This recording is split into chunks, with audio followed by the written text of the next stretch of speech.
안녕하십니까. 설교 복귀 시간입니다. 오늘은 여기 써 있죠.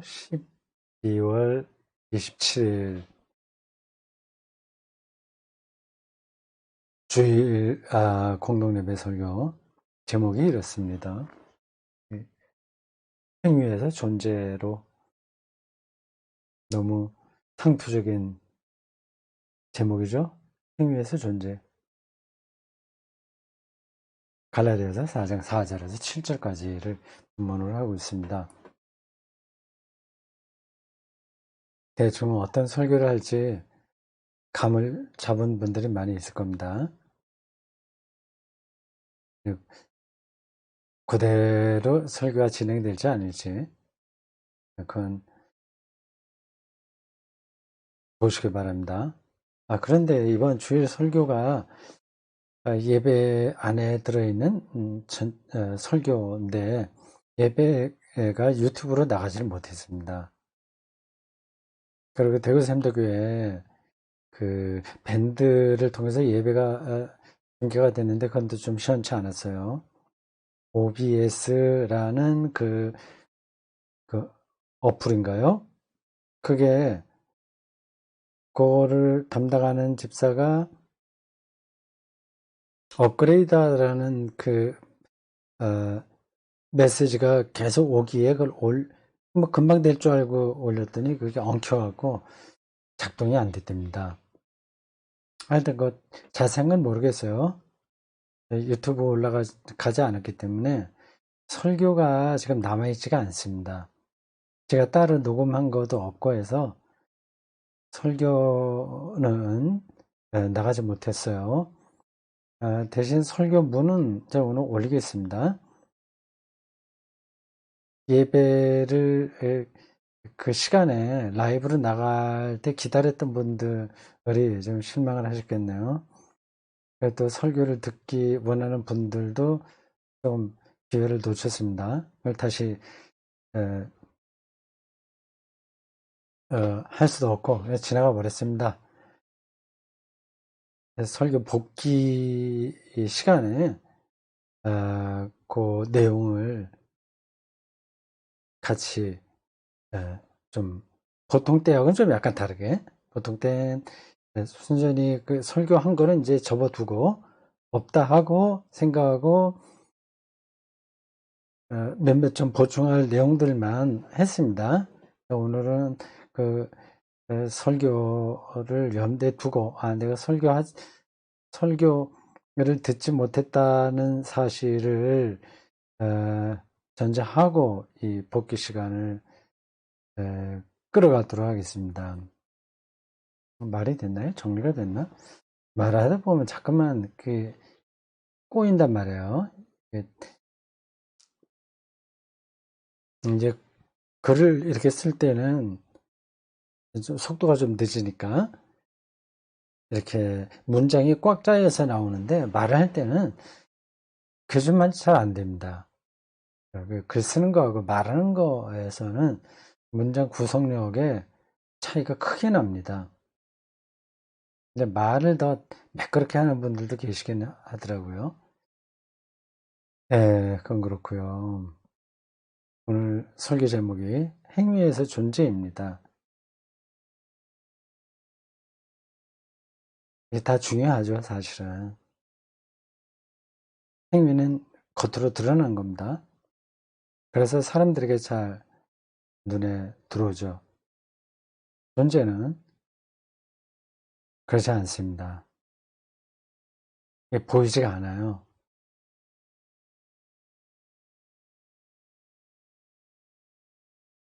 기독교는 그 행위보다는 존재에 더 무게를 둡니다.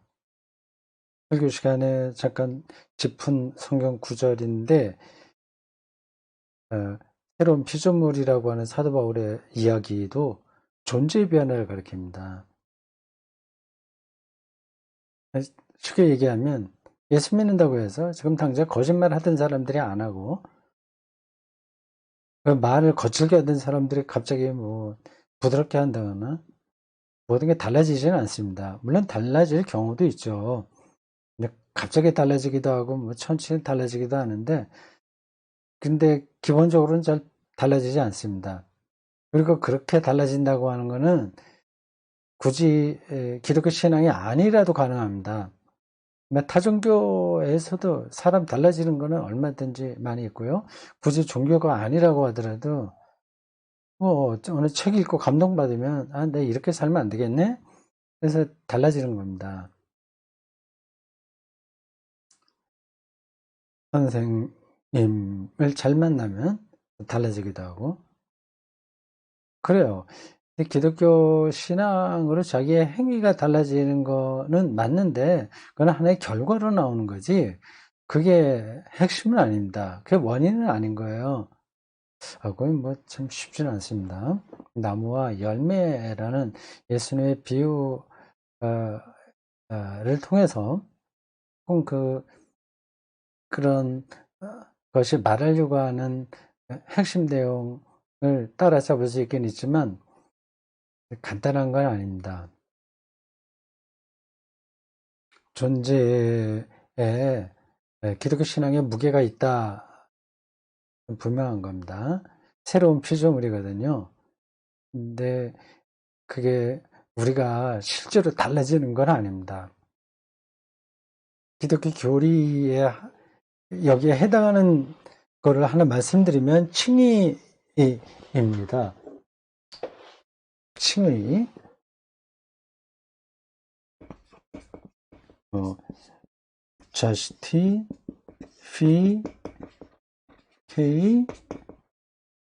justification by faith. 그렇게 표현하죠. 믿음으로 의로워진다고 하는 겁니다. 여기서 의로워진다고 하는 것은 행위가 달라진다는 뜻이 아닙니다. 행위가 달라지면 좋죠. 그리고 달라져야 하기도 합니다. 그러나 저기서 말하는 의의는 그 달라진 행위를 가리키는 게 아닙니다. 존재가 달라진다는 겁니다. 근데 그게 법적인 의미예요. 하나님께서 그렇게 인정한다고 하는 거지 그 표시가 나는 게 아닙니다. 이게 설명이 될까 모르겠습니다. 제목은 그런 정도로 하겠습니다. 그 이야기를 제가 오늘 갈라디아서 4장 4절에서 7절을 본문으로 해서 설명했어요.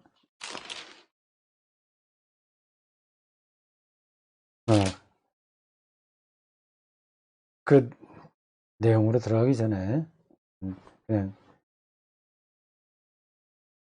설교 시간에 제일 먼저 한 이야기 잠깐 좀 보충해야 되겠습니다.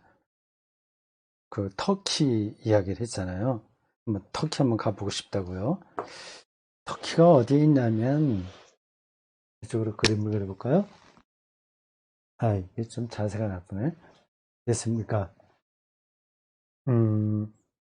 예루살렘이라고 한다면 여기가 갈릴리 호수 쭉 내려가면 여기가 사해 여기 지중해입니다.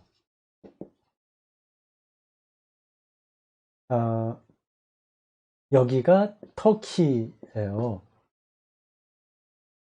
물론 여기 거리가 좀 제곱됩니다. 옆으로 좀 더 나가야 되는데 지금 그림이 마땅치 않네요. 다시 한번 해볼까요? 다시 방향을 돌려서 왔다 갔다 하네. 이건 좀 더 지워보겠습니다.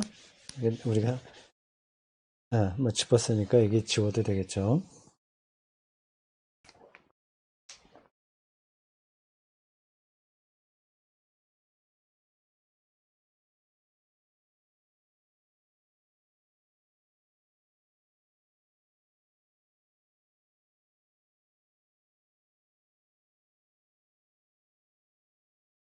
흑해예요, 유명한 흑해. 여기가 터키, 여기가 이스라엘, 여기가 그 바울이 활동의 전쟁 기지로 삼았던 안디옥이죠. 요 밑에가 알렉산드리아, 아프리카의 알렉산드리아, 터키, 여긴 그리스입니다. 여기죠. 그리고 여기 유파라테스 강은 티그리스 강의 유역인, 그렇죠. 여기가 바벨론. 이 흑해가 터키 북쪽에 접해 있고, 여기 지중해입니다. 여기를 보통 성경에서는 소아시아 이렇게 이야기하죠. 요한계시록에 나오는 그 7교회가 다 저쪽 지역에 있습니다. 바울이 여기서 교회를 여러 개 세웠습니다. 여기 한번 가보고 싶다 얘기를 했습니다. 그리고 여기가 이제 해협이죠, 해협. 아주 얇은 해협인데, 무슨 이름이 뭐죠? 무슨 해협? 보프러스인가? 네. 여기, 바로 건너에서 여기 이스탄불이 있습니다. 로마 시대 때. 예. 그때에는 이게 콘스탄티노플이라고 불렀어요. 콘스탄티노플. 콘스탄티누스 황제가 거기라는 거고, 콘스탄티노플 황제가 정말 유명하죠. 기독교에서는 기독교를 공인한 황제입니다. 밀라노 칙령에서 기독교를 공인해 줬어요. 기독교만이 아니라 모든 종교의 자유를 허락한 황제입니다. 여기죠. 여기 이제 메소포타미아 문명 발생지, 그리스 문명, 로마 문명인데, 여기 오가는 길에 이 길목에 있는 겁니다. 이 터키가. 그리고 저 터키가 상당히 이 세력이 강할 때도 있었습니다. 그 뭐죠? 이름을 잊어버렸네요. 어느 제국이더라. 적어도 제국으로서 대단한 그 세력을 떨칠 때가 있었습니다. 저 터키를 한번 가보고 싶다 이런 얘기를 했습니다. 사도 바울의 그 발자취를 내가 뭐 똑같이는 나갈 수 없는다고 하더라도 느껴볼 수 있을 것 같아요. 지금은 거기 교회들이 별로 없을 겁니다. 다 이제 이슬람교가 돼버리고 말았죠. 이스탄불, 콘스탄티노플 여기에 그 정교회에 정교회 성당이 있습니다. 그게 원래 정교회 교회당이죠.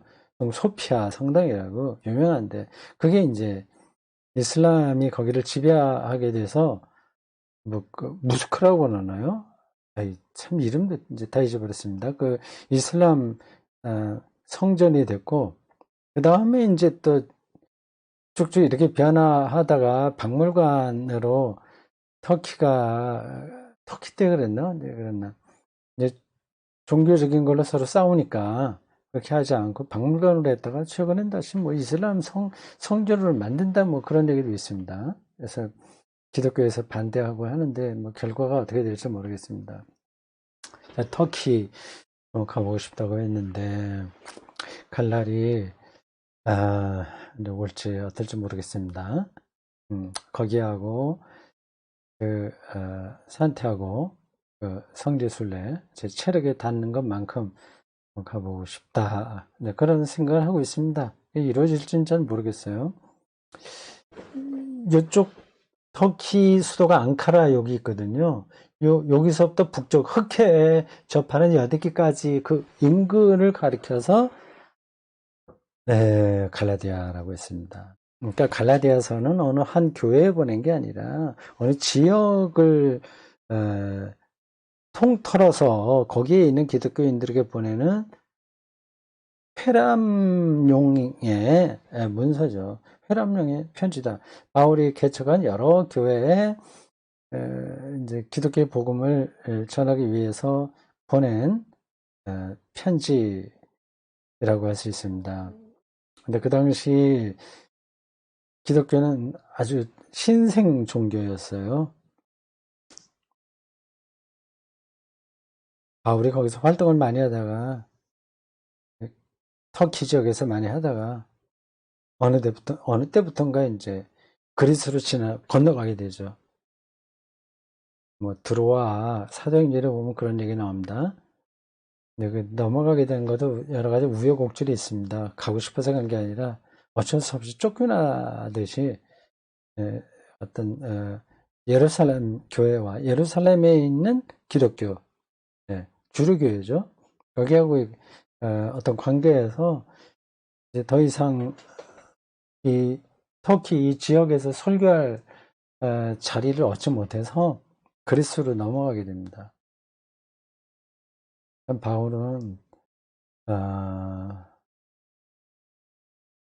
우여곡절도 많았고 그 인생이 그 적당한 단어가 생각이 안 나네요. 좀 처절하게 살았습니다. 별로 인정도 받지 못했어요. 그리고 자기가 직접 예수의 제자도 아닌데 제자처럼 활동하니까 예수의 제자였던 사람들이, 그리고 예수님의 동생, 그 당시 주류가 예수님의 동생과 다른 제자들이었죠. 근데 그들이 이제 이 바울을 인정하지 않았습니다.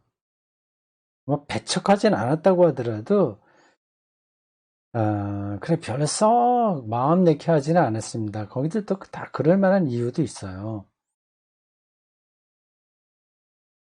결국 바울은 자기 생애에 살아있는 동안에 빛을 못 보고 살다가 어디선가 아무도 모르는 데서 그냥 죽었습니다. 어디서 죽었는지도 모르죠. 그래서 그의 선교 역사는 기독교에서 사라질 뻔했습니다, 사실은. 근데 역사라고 하는 게 다 예상대로 돌아가지 않잖아요. 뭐 여러 가지 우여곡절 끝에 결국 바울의 제자들이 실제 역사, 기독교 현실 역사에서 주류가 되고, 그래서 바울의 편지들이 교회에서 상당한 영적인 권위를 얻게 되면서 바울의 그 바울의 입장이, 바울의 위치가 복권되는 거죠. 복권이라기보다도 확대됩니다. 그래서 점점 기독교 역사에서 베드로의 버금가는 권위를 얻게 되었습니다. 베드로는 로마의 주교의 일타자로서 권위를 갖게 되고, 근데 종교적 권위죠. 바울은 신학적으로 권위를 얻게 되었습니다. 그래서 바티칸 성당에 가면 그 바울과 베드로 두 사람이 아마 양쪽 기둥 어딘가에 양쪽에 대표적인 제자로 서 있을 겁니다. 다른 말이 좀 길었네요.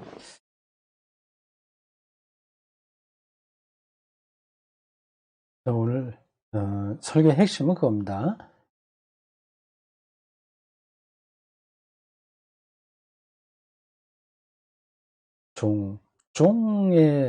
더 이상 종의 삶이 아니라 아들의 삶, 자녀의 삶이 되었다. 종은 아무리 좋다고 하더라도 책임감에 머물러 있는 겁니다.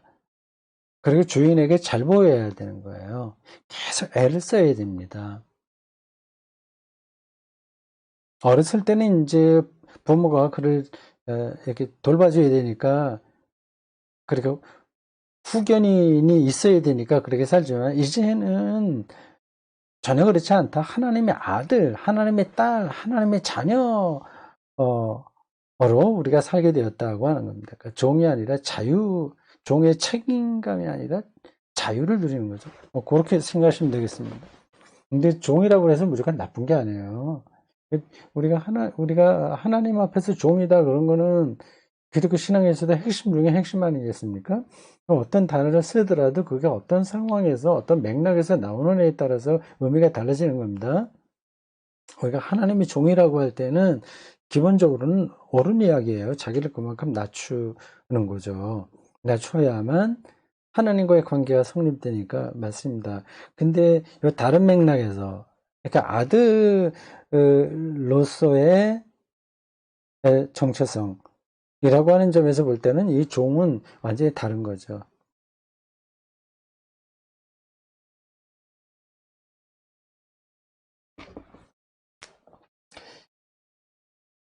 종에서 이제 아들로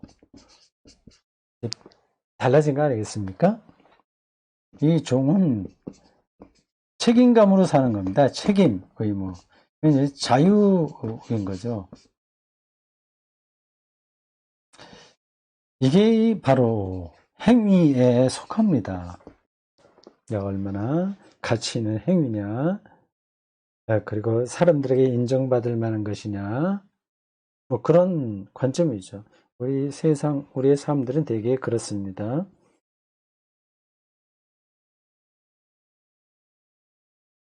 네, 이 아들은 행위가 아니라 이게 존재인 겁니다. 새로운 피조물인 거죠. 아들이 된 거죠. 종에서 아들로 됐다고 하는 거는 행동이 달라졌다고 하는 게 아닙니다. 행동은 사실은 그렇게 많이 달라지지 않습니다.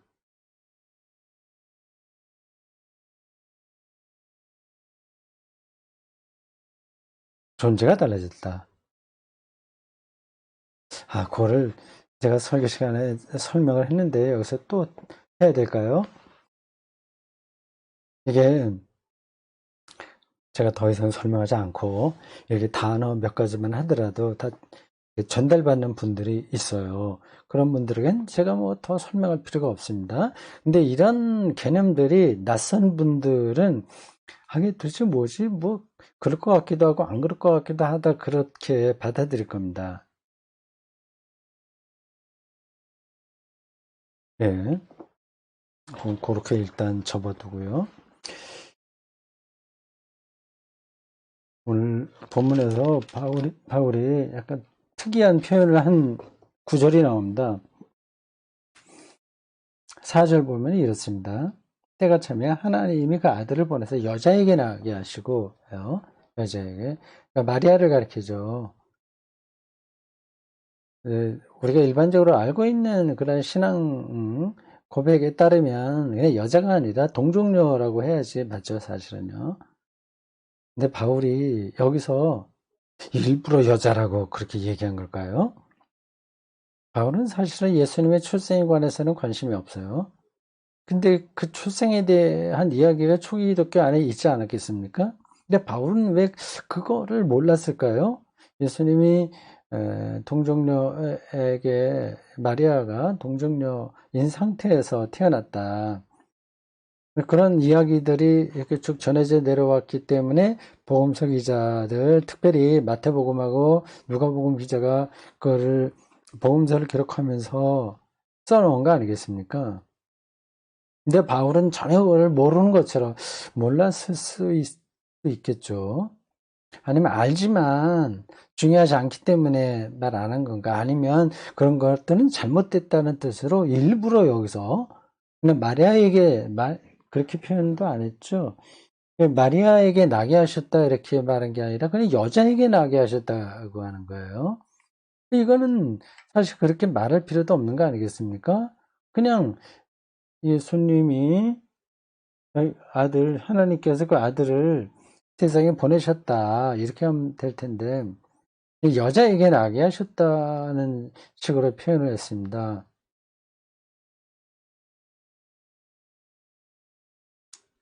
이건 더 복잡한 문제라서 접어두겠습니다.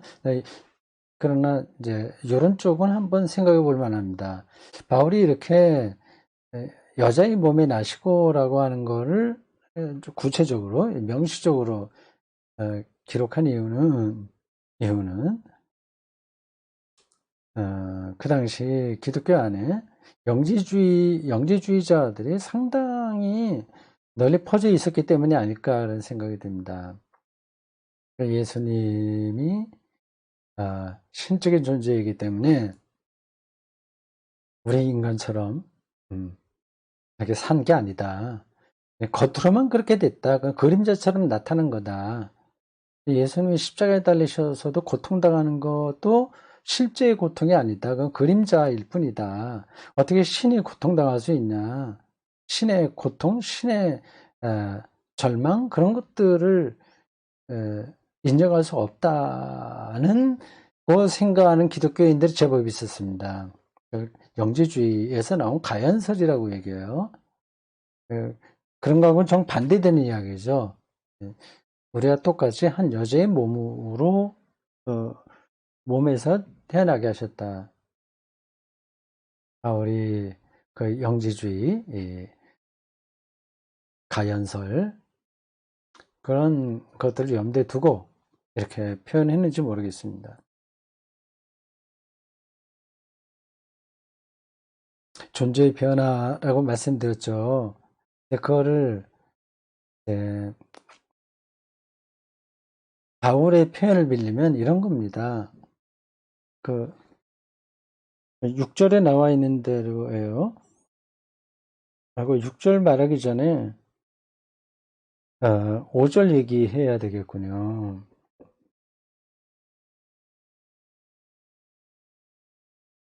아들의 명분을 얻게 하려 하심이라 이렇게 되어 있습니다. 명분이라고 그랬어요. 그냥 아들이 하나님 우리도 예수 그리스도로 인해서 하나님의 자녀가 되었다 이렇게 하면 되는데 하나님 자녀가 아니라 아들과 자녀 제가 똑같은 뜻으로 쓰는 겁니다. 아들의 명분, 그러니까 자녀의 명분을 자격, 명분 이거 비슷한 뜻입니다. 그걸 얻게 하셨다 이렇게 표현하고 있습니다. 그냥 아들이 됐다거나 자녀가 됐다거나 딸이 됐다거나 이렇게 해도 되는데 굳이 자격, 명분을 얻게 했다고 말합니다. 이게 존재의 변화를 가리키는 겁니다.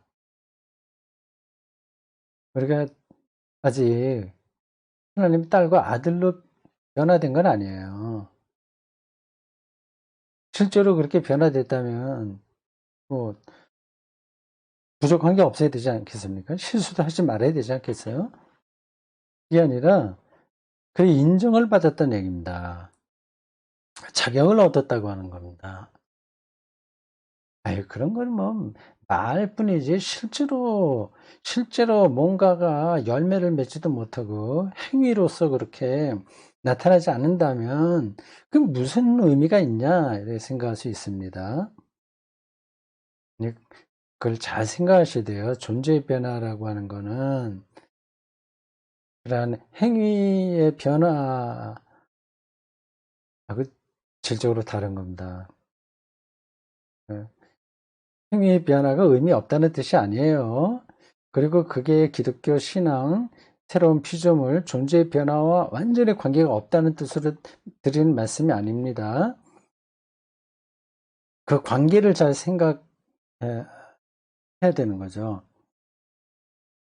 그 존재의 변화라고 하는 거는 하나님과의 깊은 결속이 일어났다는 뜻입니다. 그 우리가 변화되냐, 우리가 구원받았냐 하는 것들은 우리가 계산해낼 수 없는 성질이고 그런 차원입니다. 그건 하나님만 할 수 있는 어떤 사건인 거죠. 절대적인 사건인 거죠.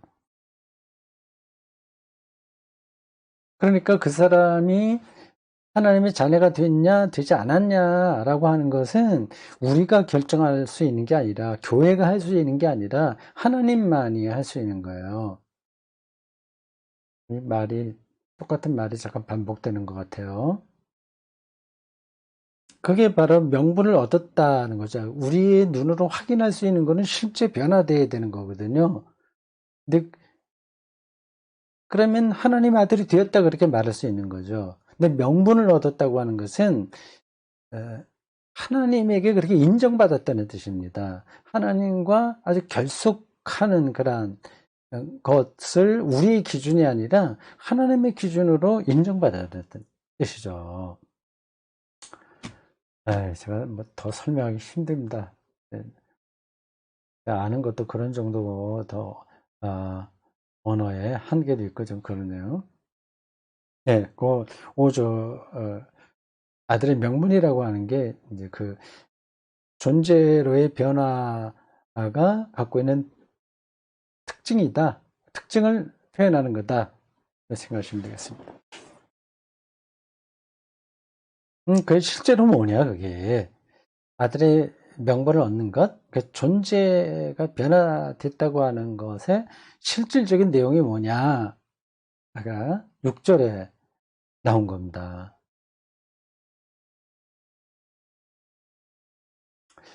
네, 설교자로서 성경을 좀 꼼꼼히 읽는데요. 이게 성경이 여러분들이 생각하는 것보다 훨씬 논리적입니다. 해석학적 토대가 탄탄합니다. 네, 설교 시간에 그런 얘기도 언뜻 애드립으로 한 것 같아요.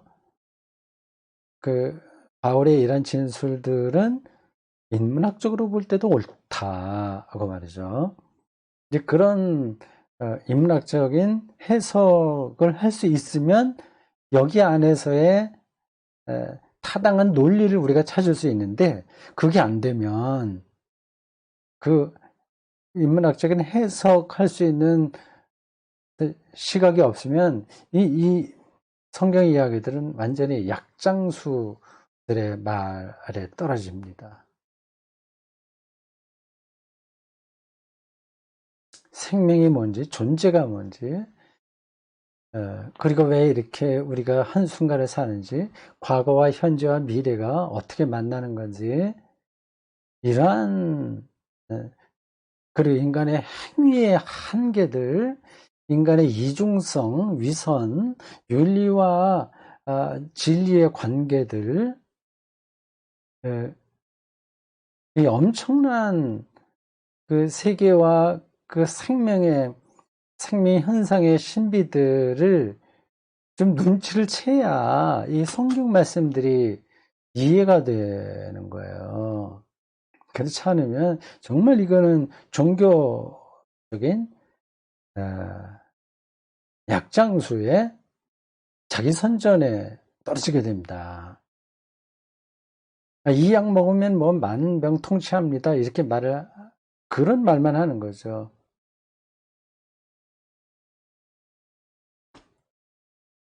이 말씀들이 아주 논리적이라고 하는 것을 느끼게 돼요.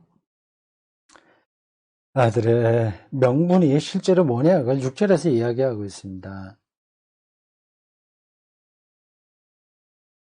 하나님을 이제 아빠, 아버지라 부르게 되었다고 말이죠.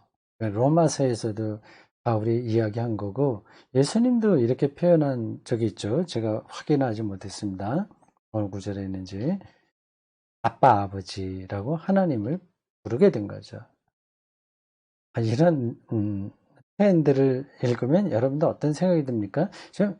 이건 좀 유치하다. 완전히 신화 같은 이야기다. 좀 망상인가? 아니면 너무 주관적인 관념에 떨어져 갖고 저렇게 표현하는 거 아닌가 생각하죠. 생각이 들 겁니다. 아빠 아버지는 이것만이 아니라 성경 언어들이 다 그런데 가장 확실한 것들입니다. 이 세계를 확실하게 보는 단어들이에요. 리얼한 거죠. 아빠 아버지. 성경 원어에는 아빠 파테르 이렇게 되어 있습니다. 아빠 파테르. 아람어로 아버지를 아빠라고 부르고요. 헬라어로 아버지를 파테르라고 합니다. 그러니까 이중적으로 표현된 거예요. 다 아버지예요. 아버지 이렇게 부른 겁니다. 아버지 연달아서요. 하나는 아람어고 하나는 헬라어입니다. 이렇게 하지 않아도 되는데 그냥 파테르라고 해도 되는데 아빠라고 들었어요. 이건 이제 아람어니까 그 당시 이스라엘을 비롯하여 그 팔레스틴, 그 요단강 그 인근 근처 다 아람어를 사용했습니다. 하나님을 아버지로 인식한 거죠. 이게 그냥 종교적인 낭만이 아니라 정말 실체를 뚫어보는 겁니다.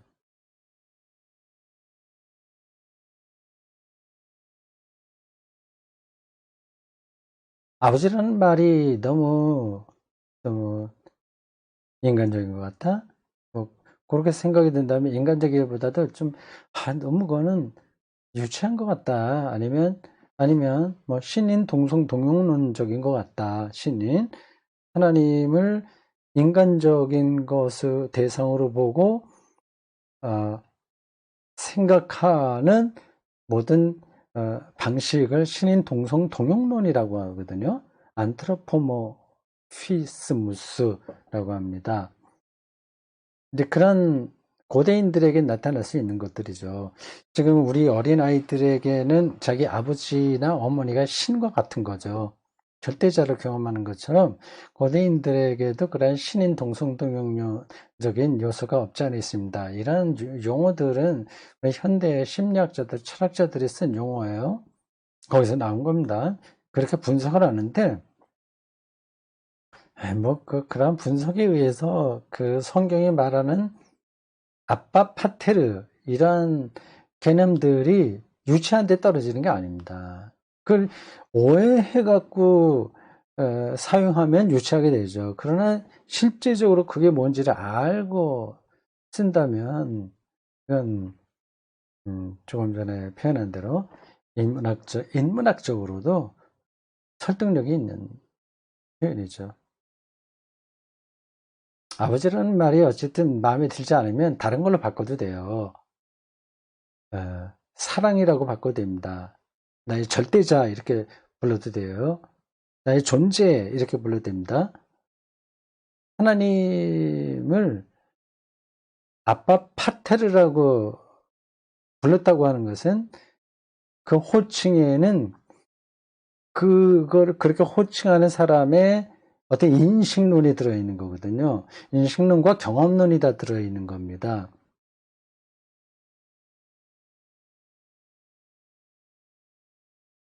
하나님을 자기 존재 근거로 삼는다는 뜻이에요. 다른 게 아니라. 내가 살아가는 모든 것들의 근거다. 바탕이다, 토대다. 그거를 그 당시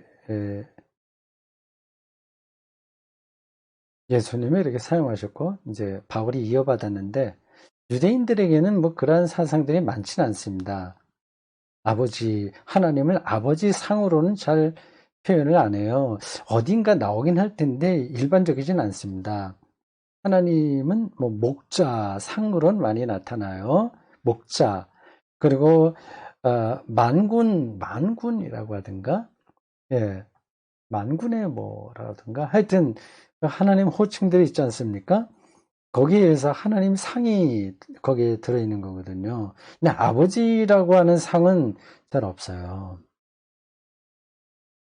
하나님은 유대인들에게 너무 절대적인 분이고 두려운 분이고 하기 때문에 그렇게 아버지라고 부르기는 감히 어려웠습니다. 근데 예수님이 그렇게 불렀죠. 가깝게 하나님을 느끼게 된 거죠. 유대인들의 하나님 개념이 예수에 의해서 이제 달라진 거예요. 완전히 달라졌다기보다 더 깊어진 거죠. 하나님 개념이 그렇게 깊어집니다. 좀 더 계속 그렇게 깊어질 거요. 우리가 지금 하나님이 어떤 분인지 다 모르잖아요. 생명을 아직 우리가 다 모르는 것처럼 그렇습니다. 하나님이 그만큼 좀 막연하거나 불확실하다고 하는 게 아니라 그만큼 심층적이라고 하는 뜻입니다. 우리가 닿을 수 없는 거죠.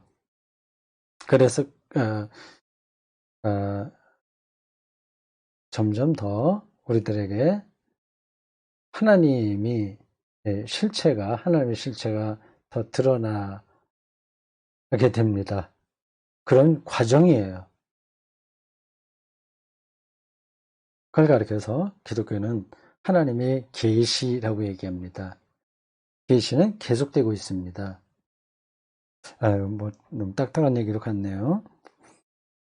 아빠, 아버지라고 불렀다고 하는 것. 그러니까 다 완전히 맡길 수 있는 거죠. 안심하고 좀 있어야 되는 거죠. 유대인들은 예수님 당시에 하나님을 그렇게 이해하지 못했습니다. 시편에는 그러한 완전히 맡기고 내 영혼을 맡기고 위로하고 그런 게 있으나 그래도 하나님 앞에서 내가 좀 잘해야 된다는 그런 강박관 그런 것도 있었습니다. 율법이죠. 뭘 해야 돼요. 바르게 어떤 게 해야 됩니다. 그게 나쁜 게 아니에요. 그런 부분들이 당연히 있죠. 근데 더 근원적으로는 하나님이 책임지시는 겁니다. 우리 삶에 대해서. 네? 아시겠어요? 내가 뭐를 어떻게 해서 내 생명을 끌어가는 게 아니라 하나님이 하시는 거예요. 하나님이.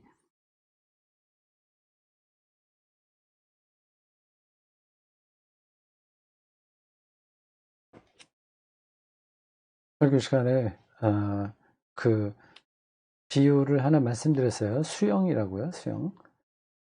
물에다가 자기를 완전히 맡겨야만 수영이 가능하거든요. 물을 이길 수가 없습니다. 이제 물에 처음 수영 배우는 사람은 텀벙텀벙대고 막 야단 법석을 치고 하는데 저게 살겠다고 물에 빠지지 않겠다고 호우적거리지 않습니까?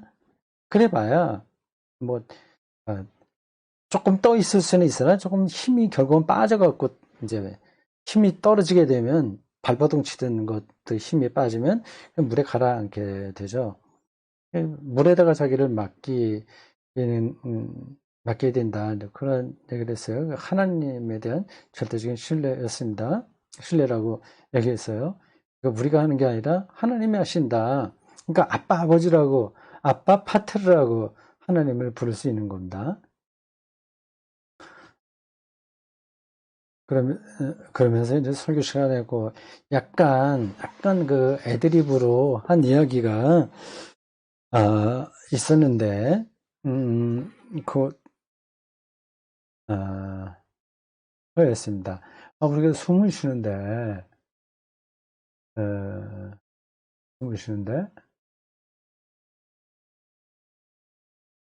공기가 있을까 없을까? 그런 거 신경 쓰지 않는 거 아니냐. 그냥 편안하게 숨을 쉬는 거잖아요. 하나님과의 관계가 그와 같다. 예, 왜 편안하게 숨을 쉬는 것처럼 하나님을 경험할 때 우리는 아빠 파테르 이렇게 부를 수 있는 거예요. 예. 근데 그렇게 부르기가 오늘 이 살벌한 세상 속에서 쉽지 않습니다.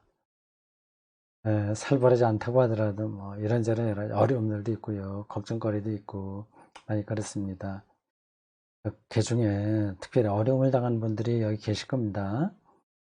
지금 당장 먹고 사는 문제가 힘들기도 하고 부부가 사이가 너무 나빠서 이혼하냐 마냐 그럴 때도 있고 자기 뭐 시부모들 잔소리 때문에 살기 정말 피곤하다는 사람들이 있고 이루 말할 수 없죠. 좀 피곤한 걸 얘기하자면 근데 어떻게 우리가 하나님을 아빠 파테르로 경험할 수 있냐 얘기입니다. 이건 또 다른 문제예요. 자기가 일상에서 겪는 그 고난의 문제 있지 않습니까? 그거는 자기가 버텨야 돼요. 그런 그냥 사뿐히 넘을 수는 없습니다. 욥 이야기 있잖아요. 옆에서 아무리 친구들이 이런저런 얘기를 하더라도 설득이 안 되는 겁니다. 그리고 자기 스스로도 화만 나지, 그 욥이 화 많이 냈잖아요. 화만 나지, 이전에 알고 있었던 그러한 신앙의 범주에서는 해결이 안 되는 겁니다. 믿음은 있어도 해결이 안 돼요. 근데 욥이 나중에 이제 하나님을 여태까지 내가 귀로만 들었는데 이제 하나님을 봤다. 그런 경험, 그런 말을 하지 않습니까? 그러니까 하나님을 아빠 파테르로 경험하는 거고 비슷한 현상입니다. 그렇게 되면 여전히 자기에게 욥과 같은 고난이 있어도 그건 이제 버텨내는 거죠. 나 혼자만 그렇게 버텨내면 억울하다 생각이 들면 아직 하나님을 아빠 파테르로 경험하지 못한 겁니다. 이건 우리들이 당하는 현실에서의 고난을 그냥 아이고 숙명이니까 그냥 받아들여 뭐 그런 뜻으로 드리는 말씀이 아니에요. 그건 투쟁해서 해결할 건 해야 됩니다. 기본적으로 하나님이 우리의 아빠 파테르다. 그거는 놓치지 말아야 돼요. 내가 힘들게 이렇게 살아가는 과정에서도 하나님이 아버지, 정말 아버지처럼 나와 함께 한다는 사실을 알면 그거를 버텨나갈 수 있는 겁니다. 이 정치적인 뭐 이런저런 문제로 자기들이 우리 뭐 어떤 분이 원하는 대로 이게 안 풀려갈 때 있죠. 뭐 그건 이제 풀릴 수 있도록 뭐 투쟁할 때 투쟁하고 서로 도울 때 돕고 그렇게 가는 건 가야 돼요. 그래도 그런 가운데서도 하나님이 아빠 파테르로 나와 정말 함께 한다. 내가 믿을 만하다. 나를 맡길 만하다. 물이다. 내 몸을 던져도 힘만 빼면 저절로 뜨는 물이다. 그리고 내가 편안하게 숨을 쉬어도 늘 오는 공기와 같다. 그건 놓치지 말아야 됩니다. 그럼 이제 즐거운 거예요. 어떤 상태에서. 그래서 힘이 들긴 하지. 그럴 땐 그거는 뭐 내가 짊어져야 되니까. 그리고 더 힘든 사람들도 있기도 하고요. 그렇잖아요. 여기까지 얘기를 해야 되겠네요. 근데 그걸 자꾸 비교를 해갖고 이게 누가 낫냐 아니냐 이런 식으로 하면 모든 문제가 해결되지 않습니다. 우리가 이렇게 땅에서 걸어 다니잖아요. 그런데 어떤 사람이 야 나는 왜 저 새처럼 날지 못하지? 참 내 신세 참 나쁘다 이렇게 말하면 좀 웃기는 거 아니겠습니까? 땅에 걷는 것으로만으로도 이 지구에서 우리가 살아있다는 것을 경험하잖아요. 꼭 날지 않아도 됩니다.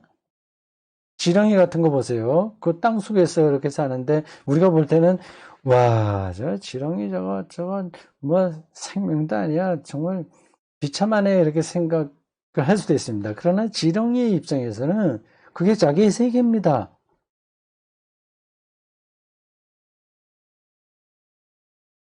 음, 우리 앞에 펼쳐지는 원하지 않은 일들, 시련과 고난들 이런 것들을 그러려니 숙명이다 생각하고 받아들이라고 하는 게 아니라 정말 좋으신 하나님, 아빠 파테르가 거기 있다. 정말 그렇습니다. 그걸 볼 사람들은 보게 될 거예요. 그러면 이제 아들로 사는 거죠. 종이 아니라 아들로 사는 겁니다. 존재가 변하는 거예요.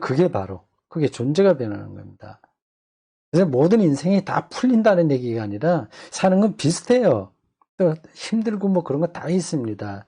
그러나 시각이 완전히 달라지게 되죠. 종이 아니라 하나님의 아들, 딸, 자녀로의 직분을 받은 자이고 생명을 상속받은 자라는 쪽에 우리 삶의 무게가 담기는 겁니다. 자, 오늘 다른 때보다 설교 먹기가 조금 길었네요. 유튜브 앞에서 얘기한 것처럼 설교가 나가지 않아서 그 설교를 다시 한번 한다 그런 생각으로 하다 보니까 약간 길어진 것 같습니다. 근데 제 전달을 얼마나 잘 했는지 모르겠지만 저 개인적으로 설교자로서가 아니라 그냥 한 기독교인으로서 오늘 참 귀중한 그 본문을 읽었다. 요 갈라디아서 요 말입니다. 그래서 생각이 들고 저 스스로 좀 뿌듯한 생각이 들었습니다. 그리고 내가 가야 될 길이 조금 더 선명하게 드러나는 것 같아요. 좀 가벼워지는 것 같습니다. 이게 참 설교자로서 자기 일이 즐거운 것 같아요. 즐겁다기보다 뭐라고 표현해야 될까요? 내가 전업으로 설교자로 살았고 앞으로 몇 년 동안 더 수고를 해야 되겠어요. 수고이기도 하지만 어쨌든 앞으로 좀 더 하겠지만 이게 나 개인의 신앙적 실존 그리고 삶 모든 것과 이렇게 깊숙이 결탁되어서 그런 느낌을 갖게 되니까 설교자로서의 내 길이 즐겁다는 생각이 드네요.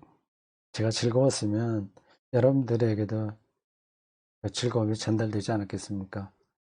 2021년도 그렇게 아들로서 존재가 변화되어 있다는 사실을 더 풍성하게 누려보도록 합시다. 네, 수고했습니다. 여기까지 마치겠습니다.